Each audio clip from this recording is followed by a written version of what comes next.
What is the link between language and identity?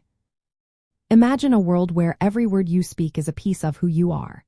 That's because language and identity are tightly connected in ways that shape our social lives. When you think about it, language is more than just a way to share information. It's a tool that helps you show who you are and where you belong. From the way you speak to the words you choose, your language reveals your cultural background, social status, and personal history. In fact, people use language to signal their membership in groups like ethnic communities, nations, or social classes. For example, someone might speak with a certain accent or dialect to show they belong to a specific region or social group. This performance of language can change depending on the situation. You might speak one way with friends and another with elders or in formal settings. This flexibility helps people navigate different social roles and identities. Linguistic anthropology studies how language shapes human life. It shows that identity is not fixed but is created through social interactions.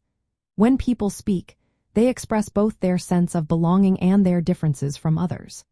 For instance, using a minority language can be a way to resist cultural assimilation or show pride in your roots.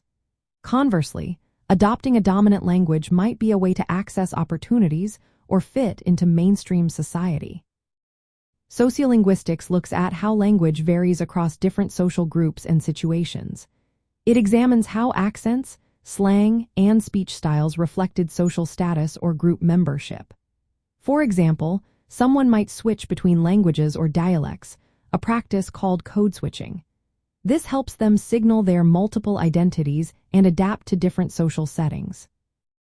Language also carries beliefs about what is proper or prestigious.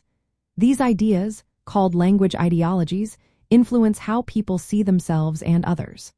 For example, speaking a certain way might be seen as more educated or refined, while others might be viewed as less so.